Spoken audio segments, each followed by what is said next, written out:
விருச்சக ராசிக்காரர்களுக்கு இந்த தருணத்தில் இனிமேல் தான் மெயின் பிக்சரே என்று சொல்லக்கூடிய வகையிலும் கண்ணுக்கு தெரியாத பெரிய கண்டம் அகண்டு விட்டது நீங்கிவிட்டது என்று சொல்லக்கூடிய வகையில் கிரகநிலைகளின் அமைப்பில் இந்த தருணத்தில் ஏற்படக்கூடிய அதிரடியான மாறுதல்கள் என்ன என்று பார்க்கும்போது சனி முழுமையாக வக்ரகதியில் திரும்புகிறார். அதே சமயம் சந்திரன் பெயர்ச்சியை சந்திருக்கிறார். உச்சபலமும் ஆட்சி பலமும் பெறுகிறாருங்க. சந்திரன் குருவுடன் இணைந்து பாக்யாதிபதி பாக்யஸ்தானத்தில் ஆட்சி பலம் பெற்று குரு சந்திர யோகத்தை ஏற்படுத்தி கொடுக்கிறார். சூரியனும் சந்திரனுடன் இணைய போகிறார். இறுதியில் நீங்கள் நினைப்பதை விட சூரிய பெயர்ச்சி சந்திர பெயர்ச்சி என அதிரடியான மாறுதல்கள் ஏற்படக்கூடிய இந்த தருணம் விருச்சக ராசிக்காரர்களுக்கு மிக சிறப்பான வாய்ப்புகளை எந்தெந்த நிகழ்வுகளில் ஏற்படுத்தி கொடுக்க போகிறது என்பதை சற்று விரிவாக பார்க்கலாம் வாங்க.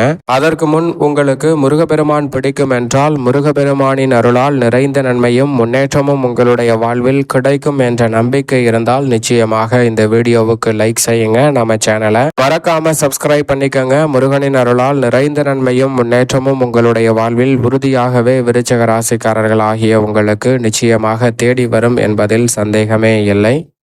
இந்த தருணத்தில் கிரகநிலைகளின் அமைப்பை ஆராய்ந்து பார்க்கும்போது நிச்சயமாக மிக பெரிய கண்டம் விலகிவிட்டது. இனிமேல் தான் மெயின் பிக்சரு என்று சொல்லக்கூடிய வகையில் பல அதிரடியான நிகழ்வுகளை கிரகநிலைகளின் அமைப்பில் ஏற்படக்கூடிய மாறுதல் இந்த வேளையில் மாற்றி கொடுக்க போகிறது. அதிலும் குறிப்பாக இந்த தருணத்தில் சூரியன் சந்திரன் இணைந்து அமாவாசை நிகழ்வானது வருகிறது. சந்திர பெயர்ச்சி சூரிய பெயர்ச்சி என கிரகநிலைகளில் ஏற்படும் அதிரடியான மாறுதல் மட்டுமல்லாது சனியின் வக்ர பெயர்ச்சியும் மிக அதிரடியான வாய்ப்புகளை இந்த தருணத்தில் உருவாக்குவதால் மிகப்பெரிய கண்டம் விலகி இனிமேல் தான் மெயின் பிக்சரே என்று சொல்லக்கூடிய வகையில் அடுத்தடுத்த வாய்ப்புகள் இந்த தருணத்தில் உங்களை தேடி வருகிறது. கிரகநிலைகளின் அமைப்பை ஆராய்ந்து பார்க்கும் போது உறுதியாகவே இந்த வேளையில் முழு சுபகிரகம் என்று அழைக்கக்கூடிய குரு பகவான் அதீதமான ஆற்றலை செல்வம் குழந்தை பாக்கியம் போன்றவற்றில் கொடுப்பதோடு மட்டுமல்லாது நேர்வழியில் செல்வ செழிப்பை ஏற்படுத்தி கொடுக்கக்கூடியவராக பார்க்கப்படுகிறார். ஆசானாகவும் திகழ்கிறாருங்க. நீதி மற்றும் ஆலோசனை வழங்கக்கூடியதில் வல்லவராக இருக்கிறார். நீதிப்படி அனைத்தையும் செயல்படுத்தக்கூடியவராகவும் இருக்கிறாருங்க குரு பகவான். அவர் இந்த வேளையில் உச்சபலம் பெற்று வலம் வருவது நினைப்பதை விட அடுத்தடுத்து நல்ல வாய்ப்புகளும் சந்தர்ப்பங்களும் உங்களை தேடி வருவதற்கான முதன்மையான சந்தர்ப்பத்தை ஏற்படுத்தி கொடுக்கிறது. குருவின் உச்சம் இந்த தருணத்தில் செல்வ செழிப்பு நேர்வழியில் கிடைப்பதற்கான முதன்மையான சந்தர்ப்பம் இனிமேல் தான் மெயின் பிக்சரே என்று சொல்லக்கூடிய வகையில் உறுதியாகவே அமைய போகிறது. மற்ற கிரகநிலைகளின் அமைப்பை பார்ப்பதற்கு முன் இந்த வேளையில் உறுதியாகவே கண்ணுக்கு தெரியாத மிகப்பெரிய கண்டம் விலகியது என்று சொல்லக்கூடிய வகையில் குருவின் சுப பார்வை உச்சம் பெற்று பல இடங்களை வலுப்படுத்தக்கூடிய இந்த தருணத்தில் நிச்சயமாக மாற்றி கொடுக்கிறது. குழு பல்வேறு இடங்களை தனது பார்வையால் வலுப்படுத்துவதால் சிறப்பான மாற்றம் நிச்சயமாக உண்டு. உதாரணமாக ஒரு கதை ஒன்றை பார்க்கலாம். ஒரு நபருக்கு மிகுந்த பசியாக இருக்கிறது. அப்போது அவர் அருகாமையில் உள்ள உணவகம் ஒன்று சென்று அந்த உணவகத்தில் பசியை தீர்த்து கொள்ளலாம் என்று நினைத்து அங்கு செல்கிறார். அங்கு சென்று பார்க்கும் போது தனது பையில் இருந்த மணி பர்ஸ் தொலைந்தது அப்போதுதான் அவருக்கு தெரிய வருகிறது. உடனே அந்த உணவகத்தில் ஆர்டர் எதுவும் செய்யாமல் அங்கிருந்து வெளியே வந்து விடுகிறார். வெளியே வந்த அந்த நபர் என்ன செய்வது என்று தெரியாமல் குழம்பி ரோட்டு வழியே நடந்து சென்று கொண்டிருக்கிறார். அப்போது தலை சுற்ற அந்த சாலையின் ஓரத்திலேயே சிறிது நேரம் ஓய்வெடுக்கலாம் என்று மரத்தடியில் அமர்கிறாருங்க. அப்போது அந்த சாலையில் பயணிக்கக்கூடிய சில நபர்கள் என்ன பேசிக் கொண்டு செல்கிறார்கள் என்றால் அருகாமையில் உள்ள ஆலயம் ஒன்றில் அன்னதானம் வழங்கப்படுகிறது என்று கேள்விப்பட்டவுடன் உடனடியாக அந்த நபர் அங்கு சென்று பார்க்கிறார். அப்படி பார்க்கும் போது அங்கு மிகப்பெரிய நீண்ட வரிசை இருக்கிறது. நீண்ட வரிசையை பார்த்து சரி நமது பசியை தீர்த்து கொள்ள உணவு கிடைத்தது, அதனால் பொறுமையாக இருப்போம் என்று பொறுமையாக இருக்கிறார். ஆனால் அவர் அருகே வர வர அந்த உணவு தீர்ந்து போகக்கூடிய ஒரு சூழல் ஏற்படுகிறது. அதை பார்த்து சற்று கலக்கமடைகிறார். நமக்கு உணவு கிடைக்குமா கிடைக்காதா என்ற குழப்பத்தில் உணவு தீர்ந்து கொண்டே வரக்கூடிய நிலையில் இருக்கிறார். அவர் வந்தவுடன் இறுதியாக அவருக்கு உணவு கிடைக்கக்கூடிய வகையில் அங்கு உணவு இருக்கிறது. அதை பெற்றுக்கொண்டு மிகுந்த மகிழ்ச்சியுடன் அங்கிருந்து விலகி சென்று அருகாமையில் அமர்ந்து சாப்பிடலாம் என்று செல்கிறார். அப்போது அவர் பின்னால் வந்த நபர் அவரை தட்டி விட்டு விடுகிறாருங்க. எப்படி தட்டி விடுகிறார் என்றால் பின்னாடி வந்த அந்த நபருக்கு கீழே ஒரு கல் கிடப்பது தெரியாமல் அதன் மீது கால் வைக்க அவர் கால் இடறி அவர் மேலே வந்து விழுகிறார். அப்படி விழும்போது கீழே அவர் வைத்திருந்த உணவானது கொட்டி விடுகிறது. அந்த பின்னால் தள்ளிய நபரின் உணவும் கொட்டி வீணாகி விடுகிறது. அதே சமயம் இவருடைய உணவும் அங்கு கொட்டி வீணாகி விடுகிறது. அதை பார்த்தவுடன் மிகுந்த கோபத்துடன் பின்னால் வந்த நபரை திட்ட ஆரம்பிக்கிறார். இந்த வேளையில் பின்னால் திரும்பி உணவு வழங்கும் இடத்தை பார்த்தால் அங்கும் உணவு தீர்ந்து விட்டது. உடனே இன்னும் கோபமடைந்து கோபத்தின் உச்சத்திற்கே சென்று பசியில் என்ன செய்வது என்று தெரியாமல் அவரை திட்டி புலம்பி தீர்க்கிறாருங்க. உண்மையில் அவருக்கு அந்த உணவு கிடைத்திருந்தால் அது நிச்சயமாக பாதகத்தை ஏற்படுத்தியிருக்கும். ஏனென்றால் அந்த உணவை பெற்றுக்கொண்டு அருகாமையில் சென்று அமர்ந்து சாப்பிடலாம் என்று சென்று கொண்டிருக்கும் போது அவருடைய உணவு தட்டிற்கு நேராக மேலே ஒரு பருந்தானது தனது இறைக்காக பாம்பு ஒன்றை கவ்வி சென்று பறந்து கொண்டிருக்கிறது. அப்போது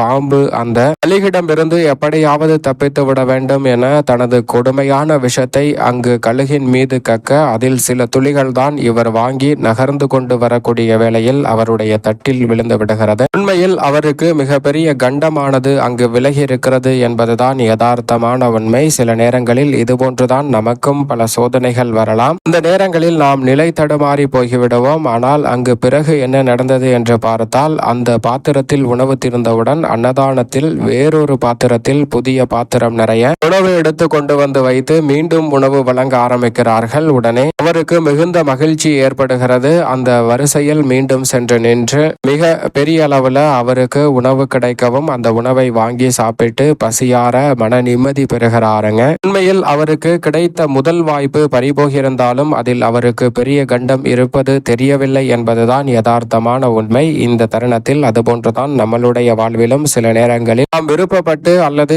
ஏங்கி காத்து கொண்டிருக்கக்கூடிய நிகழ்வு கைக்கு கிடைத்தது போல் இருக்கும். ஆனால் கிடைக்காமல் நழுவி சென்று விட்டது என்று அதற்கு இவர்கள்தான் காரணம் அவர்கள்தான் காரணம் என நாம் குறை சொல்ல முற்படுவோம். ஆனால் அதை தவிர்த்துவிட்டு இந்த தருணத்தில் அமைதியாக இருந்தால் உங்களுக்கு கிடைக்க வேண்டியது நிச்சயமாக கிடைக்கும். அதே சமயம் கிடைக்காதது ஒருபோதும் உங்களுக்கு பலன் தரக்கூடிய வகையில் அமையாது என்பதை குருவின் சுப பார்வை இந்த தருணத்தில் உறுதிப்படுத்தி கொடுக்கிறது. சரியாக பயன்படுத்திக் கொள்ளுங்கள். இப்படி குரு பகவானின் பார்வை அமையக்கூடிய வேளையில் சனி பகவான் முழுமையாக வாக்கிய பஞ்சாகமத்தின்படி வக்ரகதியில் திரும்புகிறாருங்க. இந்த வாரத்தில் நீங்கள் நினைப்பதை விட சனி பகவான் வக்ரம் பெறுவது, குருவின் ஆட்சி வீட்டில் வக்ரம் பெறுவது, குருவின் சுப பார்வை அவரது மீது கிடைப்பது நிச்சயமாக அளவற்ற மாற்றங்களை தொழில், வியாபாரம், உத்தியோகம் சார்ந்த பணிகளில் ஏற்படக்கூடிய சந்தர்ப்பம் உண்டு. கர்ம பலன்களை அதீதமாக கொடுக்கக்கூடிய சக்தி வாய்ந்த சனி பகவான் இந்த தருணத்தில் மிகவும் சாதகமற்ற நிலையில் இருந்தால் நிச்சயமாக சிரமம் குறைய போகிறது. மிக பெரிய அளவில் நன்மை தரக்கூடிய இடத்தில் இருந்தால் நல்ல பலன்கள் நிச்சயமாக கிடைக்கக்கூடிய சந்தர்ப்பம் உண்டு. அது மட்டுமல்லாது உங்களது உழைப்பு ஒருபோதும் வீணாகாது என்று சொல்லக்கூடிய வகையில் நல்ல பலன்கள் இந்த தருணத்தில் நிச்சயமாக சனியின் அமைப்பால் உங்களை தேடி வரப்போகிறது என்பதை சனி பகவான் இந்த தருணத்தில் வக்ரகதியில் திரும்புவதால் உறுதிப்படுத்துகிறாருங்க. நிழல் கிரகமான ராகு சனியின் ஆட்சி வீட்டில் வலம் வருகிறார். ராகு இந்த தருணத்தில் வெளிநாட்டு வேலை வாய்ப்பு, அது மட்டுமல்லாது பெயர் புகழ், புதிய நுட்பம் சார்ந்த விஷயங்கள், பல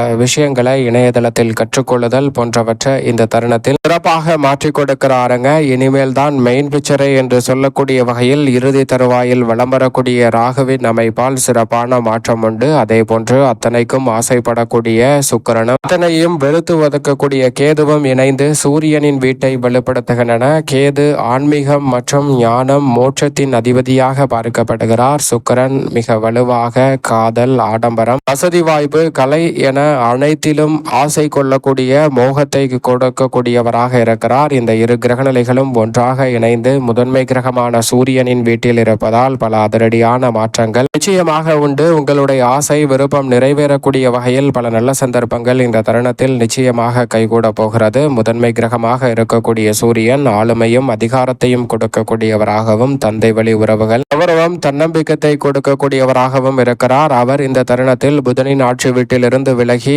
சந்திரனின் ஆட்சி வீட்டிற்குள் நுழைகிறாருங்க. அது நட்பு கிரகமான சந்திரனின் ஆட்சி வீட்டிற்குள் நுழைவது நிச்சயமாக சிறப்பான முன்னேற்ற வாய்ப்புகளை ஏற்படுத்தி கொடுக்கும் அமைப்பாக பார்க்கப்படுகிறது. ஆன்மீக சிந்தனை இந்த தருணத்தில் மிக பெரிய அளவில் வளப்பெறும். இந்த வாரத்தின் இறுதியில் அதோடு மட்டுமல்லாது வித்யாகரகரான புதன் இந்த வாரம் முழுவதுமே ஆட்சி பலம் பெற்று வலம் வருகிறார். வக்ர நிவர்த்தி பெற்று பலம் பொருந்திய அமைப்பில் ஆட்சி பலம் பெற்று வலம் வரும் புதனின் அமைப்பால் அனைத்து காரியங்களும் மிக சிறப்பாக கைகூடக்கூடிய நல்ல சந்தர்ப்பம் இந்த தருணத்தில் நிச்சயமாக கிடைக்க இருக்கிறது. அதே போன்று செவ்வாய் மிக வலுவாக சுக்கிரனின் ஆட்சி வீட்டில் பலம் பொருந்திய அமைப்பில் வலம் வருகிறாருங்க. செவ்வாய் வீரத்தை விளைநிலமாக கொண்டவராக பார்க்கப்படுகிறாருங்க. அவர் இந்த தருணத்தில் நிலம், சொத்து, கட்டுமானம் உள்ளிட்டவற்றை சிறப்பான வகையில் நிர்வகிக்கக்கூடிய வாய்ப்பை ஏற்படுத்தி கொடுப்பார். காவல்துறை, இராணுவத்தில் அசாதாரண துணிச்சல் இந்த தருணத்தில் மேம்படும். தொழில் ரீதியாகவும் சிறப்பான வாய்ப்புகளை ஏற்படுத்தி கொடுக்க போகிறார். சரியாக பயன்படுத்திக் கொள்ளுங்கள். சந்திரனை பொறுத்தவரைக்கும் செவ்வாய், சுக்கிரன், புதன்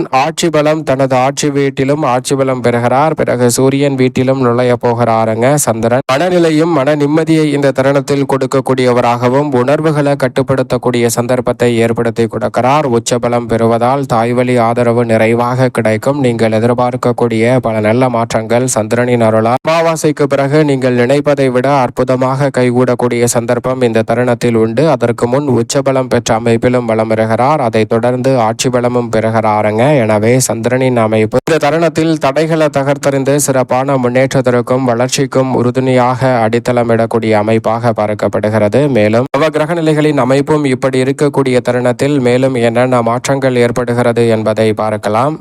விருச்சக ராசிக்காரர்களுக்கு ராசியின் அதிபதி மிக வலுவாக வலம் பெறுகிறாருங்க. அவர் ஜென்ம ராசியை பார்க்கிறாருங்க. எனவே இந்த தருணத்தில் தன்னம்பிக்கை அதிகரிக்கும், துணிச்சல் அதிகரிக்கும். எதையும் ஒரு கை பார்க்கலாம் என்ற உற்சாகம் பிறந்து முடியாது என்று நினைக்கக்கூடிய காரியங்களை கூட முடித்து காட்டக்கூடிய வகையில் சிறப்பான சந்தர்ப்பங்கள் இந்த தருணத்தில் அடுத்தடுத்து நிறைவாக கிடைக்கிறது. அது மட்டுமல்லாது 9ல் அமர்ந்திருக்கும் குரு பகவானும் ஜென்ம ராசியை பார்க்கிறார். சூரியன் உட்பட பல கிரகநிலைகள் ஜென்ம ராசியை பார்க்க கூடிய இந்த தருணத்தில் பெரிய அளவிலான தடை என்று சொல்லக்கூடிய காரியங்கள் விலகி சிறப்பான முன்னேற்றம் நிச்சயமாக கிடைக்க போகிறது. நீங்கள் விரும்பியதை விட வியக்கத்தக்க வகையில் பல நல்ல மாறுதல்கள் நிச்சயமாக உண்டு. அஷ்டமஸ்தானத்தை விட்டு விலகி இருக்கும் சூரியன் மற்றும் சந்திரனின் அமைப்பால் ஏகப்பட்ட நல்ல வாய்ப்புகள் இந்த தருணத்தில் நிச்சயம் விருச்சக ராசிக்காரர்கள் ஆகிய உங்களை தேடி வருகிறது. பாக்கியஸ்தானம் பல மடங்கு வழிபெறுவதால் இந்த தருணத்தில் வெளிவட்டாரத்தில் மதிப்பும் மரியாதையும் அந்தஸ்தும் உயரக்கூடிய தருணமாக பார்க்கப்படுகிறது. புதிய நண்பர்கள் கிடைக்கும் வேலையாகவும் நட்பு வட்டாரம் விரிவடையும் தருணமாகவும் பார்க்கப்படுகிறது. கல்வியில் நல்ல முன்னேற்றம் கிடைக்கும். நீங்கள் நினைப்பதை விட பொருளாதார ரீதியாக நல்ல முன்னேற்ற வாய்ப்புகள் கிடைக்கிறது. உத்தியோக ரீதியாக சிறப்பான முன்னேற்றம் இந்த தருணத்தில் நிறைவாக கிடைக்கும் தருணமாகவும் சொந்த கட்டிடத்திற்கு தொழிலை மாற்றுதல், சொந்த வீட்டிற்கு குடிபோகுதல் என ஏராளமான வாய்ப்புகளுக்கு நல்ல வழி கிடைக்கும். அற்புதமான வேலையாகவும் இந்த தருணம் அமையக்கூடிய சந்தர்ப்பம் உறுதியாகவே கிடைக்கிறது. இப்படி பல நல்ல நன்மைகளும் முன்னேற்றமும் இந்த தருணத்தில் ஏற்படக்கூடிய வாய்ப்புகளையும் சந்தர்ப்பங்களையும் கிரகநிலைகள் உருவாக்கினாலும் சாதகமற்ற அமைப்பாக பார்க்கப்படுவது அஷ்டமத்தில் புதன் இருக்கிறார். அதோடு மட்டுமல்லாது சுப செலவுகள் ஏற்பட்டாலும் திடீரென வருவதால் கடன் வாங்க வேண்டிய ஒரு சூழல் ஏற்படலாம். எனவே சற்று கவனத்துடன் இருக்க வேண்டும். உடல் ரீதியாக சில பிரச்சனைகள் வருவதற்கான வாய்ப்பு உண்டு. உணவு பழக்க வழக்கங்களிலும் கவனத்துடன் இருந்தால் அந்த சிரமங்களை தவிர்த்து நிச்சயம் நன்மை நிறைவாக பெற முடியும். அதே சமயம் 4ல் ராகு இருப்பதால் அவ்வப்போது சிறு சிறு தொல்லைகள் உங்களை வேண்டாம் என்று சொன்னாலும் துரத்தி கொண்டேதான் இருக்கும். அதில் கவனம் செலுத்துவது நல்லது. தாயின் உடல் நலத்தில் கூடுதல் கவனம் செலுத்துவது நல்லதாக பார்க்கப்படுகிறது. அது மட்டுமல்லாது அமாவாசை தினம் வருவதால் அமாவாசை தினத்தன்று தென்புலத்தார் வழிபாடு என்று சொல்லக்கூடிய அமாவாசை விரத வழிபாட்டை மேற்கொள்ளுங்கள். அதற்கு பிறகு நிறைந்த நன்மை கிடைக்கும். மேலும் இந்த தருணத்தை சாதகமாக மாற்றிக்கொள்ள உறுதியாகவே இந்த வாரத்தில் முருகப்பெருமான் வழிபாட்டை மேற்கொள்ளுங்கள். முருகப்பெருமானின் அருளால் நிறைந்த நன்மையும் முன்னேற்றமும் உங்களுடைய வாழ்வில் கிடைப்பதோடு பல சிரமங்களும் சிக்கல்களும் விலகி அபரிவிதமான வளர்ச்சியும் முன்னேற்றமும் நிறைவாக அமையக்கூடிய நல்ல சந்தர்ப்பமும் வாய்ப்பும் நிச்சயமாக விருச்சக ராசிக்காரர்கள் ஆகிய உங்களை தேடி இனிமேல் தான் மெயின் பிக்சரே என்று சொல்லக்கூடிய வகையில் உறுதியாகவே கைகூடும்.